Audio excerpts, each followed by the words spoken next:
या अल्लाह, दूध तो फट गया। अब ये बुढ़िया इसी बात पे तमाशा कर देगी घर में। अरे बहू, कब मिलेगी चाय? चाय बन रही है, ये पाए बन रहे हैं। वो अम्मा जी, दूध तो फट गया है, मैं और दूध मंगवा के आपको चाय बना देती हूँ। दूध फट गया? दूध कैसे फट गया?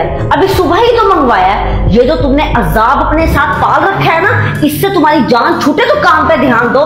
जब से ब्याह कर आई हो ना, घर में नुकसान ही नुकसान हो रहा है। पता नहीं बहू ब्याह के लेके आई है, नुकसान की मशीन ले आए हम। अम्मा, अगर दूध फट गया तो इसमें मेरी क्या गलती है? इस घर में जो नुकसान होता है आप मेरे ऊपर जिम्मा डाल देती हैं। क्या मेरे आने से पहले इस घर में कभी नुकसान नहीं होता था?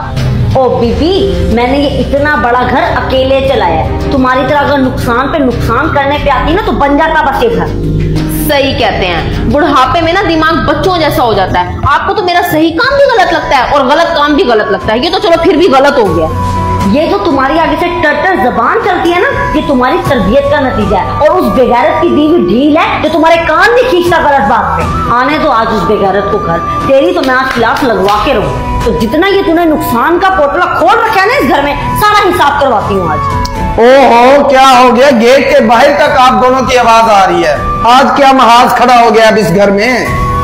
मैं क्या बताऊं बेटे, इस महारानी से पूछ कि इसने नुकसान पे नुकसान करके क्या करना है।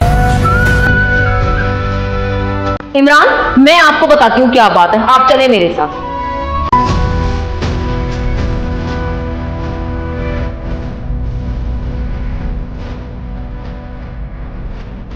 अब ये मैं ना जाके तोते के कान भरेगी और उसे माँ के खिलाफ करेगी। मैं भी देखती हूँ कैसे मेरे खिलाफ करती है। बेटा तो मेरा ही है ना।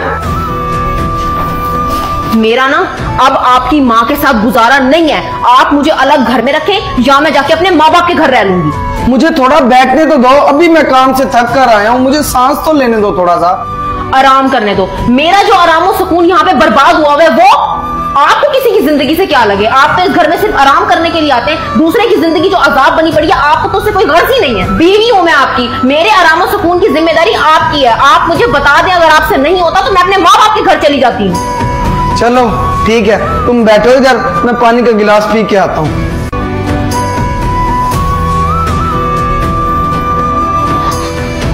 आ गए बीवी के तोते, नैना ने भर दिए तेरे कान।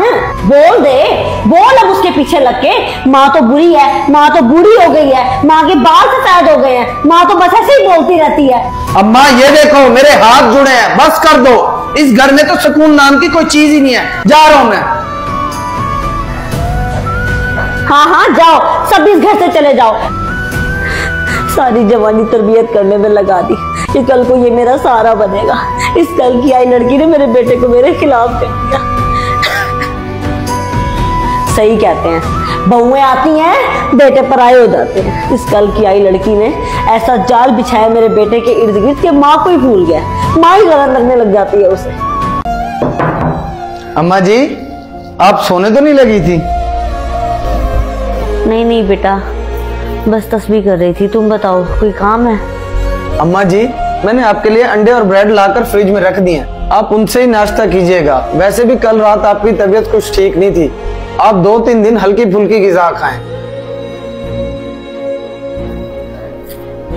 अच्छा बेटा, मुझे तुमसे एक जरूरी काम भी था। जी अम्मा जी, बोलें। बेटा वो मुझे कुछ पैसे चाहिए थे, मैंने तुम्हारी बहन के लिए कुछ जरूरत का सामान लेना था। ठीक है अम्मा जी, आप परेशान ना हो, मैं शाम को आते हुए बैंक से निकलवाता हूँ और आपको दे दूंगा। अच्छा, जब मैंने आपसे 5000 मांगे थे तब तो आपने मुझसे 1700 बहाने कर दिए थे कि मेरे पास नहीं है, मुझसे अभी नहीं हो रहा, और यहाँ आपसे बहुत पैसे निकल रहे हैं। अकेली मैं इस घर में काम करती मर जाती हूँ, तब तो आपको ख्याल नहीं आता कि एक नौकरानी रख दें। और अम्मा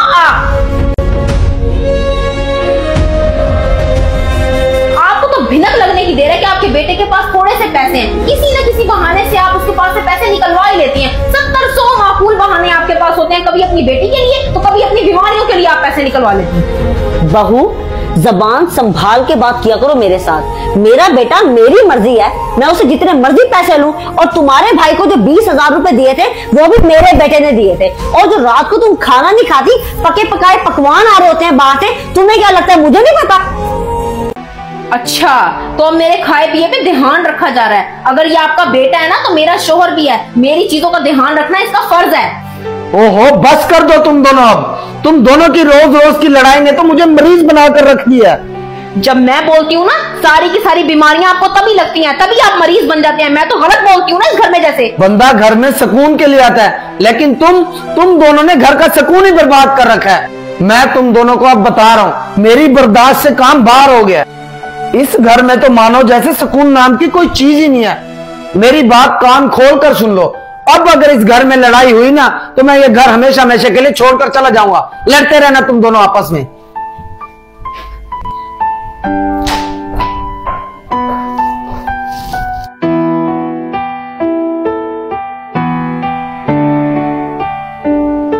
वाकई घर के झगड़ों को लेके मेरा बेटा बहुत परेशान रहने लग गया। उसके दिमागी सुकून के लिए मुझे उसको इन सब चीजों से दूरी रखना पड़ेगा।